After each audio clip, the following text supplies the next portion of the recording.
Hey, what's up YouTube? My name's Josh and welcome to Wait It Out.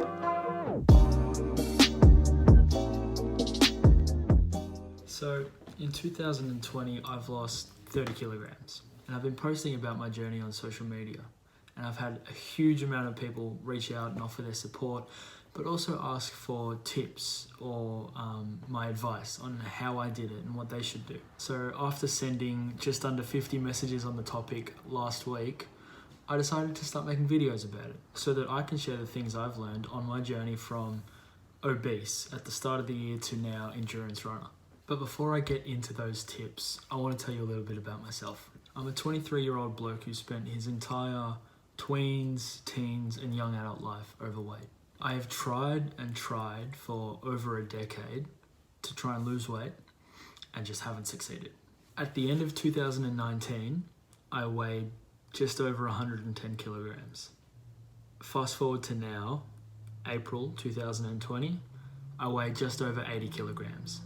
So why am I making these videos? I know what it's like to get bullied about your weight, to hate the way you feel and the way you look, to know that you should make changes and yet still not be able to do anything about it. I also know what it's like to finally decide that you're going to try and lose weight and you're going to make changes, but not be able to escape the reminders that you're only doing this because you're trying to lose weight, and that kills your motivation. This time around, I found something that worked, like that really works for everyone.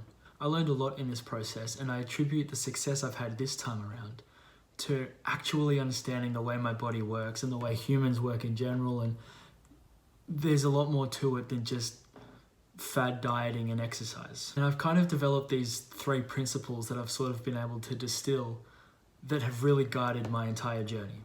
So that's what I decided to make this video about. My 3 major principles that I tell everyone about how I lost weight and how they can too.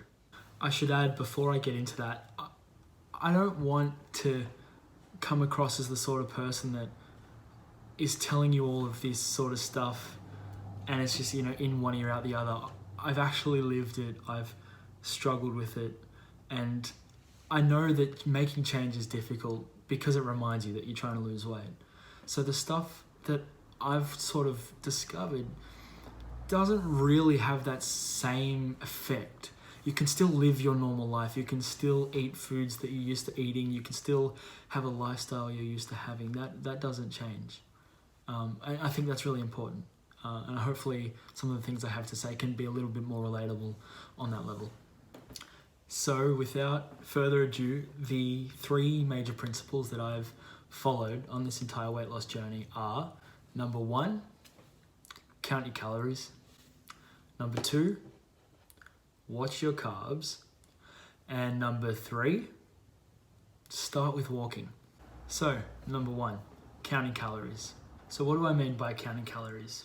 Well, essentially I mean measuring the amount of caloric energy that you take in the course of a given day, but also the amount of caloric energy that you put out in the course of a day. This is important because, as I'm sure most people understand, in order to lose weight, your caloric output on average needs to be greater than your average caloric intake. So how did I measure my calories? I used an app, it's very popular. I'm sure most of you have already heard of it. It's called MyFitnessPal. It's like an editor's choice app in the Apple App Store. I'm sure it's the same in Android. And they have a web browser as well that you can access. And essentially the way you use that is like a diary or a log for your calories, and also for other macros and other nutritional information. And essentially you create a log of the calories that you take in and the calories that you output. The way you do that is just by logging your food. Obviously each food has a certain level of caloric energy associated with it. And so once you eat a certain food or a certain drink or whatever, you put it in the MyFitnessPal application and it records the nutritional information, specifically the calories associated with that food, and tallies them up over the course of a day. You also then log any exercise that you do in the application, and you'll get a balance for your average caloric input and output over the course of a day, and then a week, and then a month. Now, your body burns calories or energy just existing in the course of a day, but that's usually insufficient to offset the caloric energy that you're going to intake through food. So exercising is a really important part of measuring your calories. So what I tell people is to get the MyFitnessPal app or something similar and set a caloric intake goal for yourself. Usually, to lose weight, for women, it's somewhere between 1,200 and 15 calories in a day.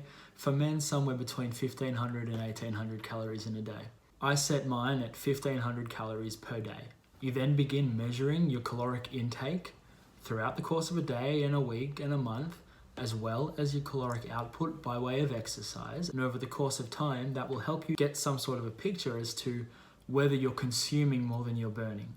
If that's the case, you need to make some changes. And as long as you're burning more than you're consuming, you're on the right track. Like I said, I'll make more videos with a much more detailed sort of explanation about how I did this, and I'll include some screenshots and that of my own diary entries. But it's important just to get a grasp of the foundations and the fundamentals, and we can explain in more detail later.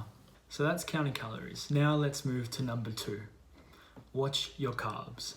What I mean by watch your carbs is essentially be sure you understand what carbohydrates you're taking in and how they're being burned. Because what a lot of people don't understand is, especially people who are overweight, like I was, you're not burning many carbohydrates when you're working lower than 65% of your maximum capacity.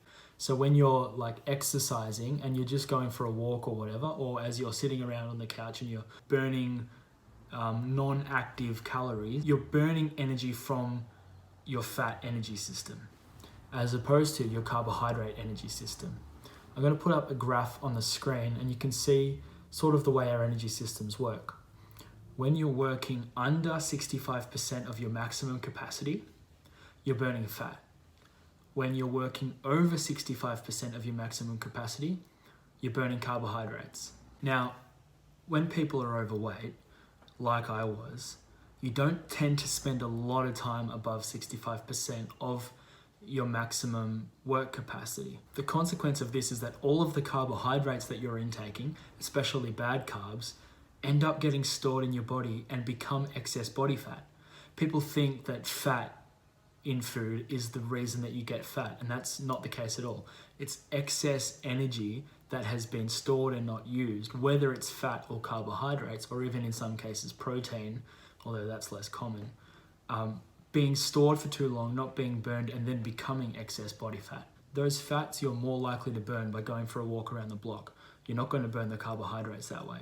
And that's why carbohydrates are one of the most overlooked aspects of losing weight. So how many carbs should a person have in a day?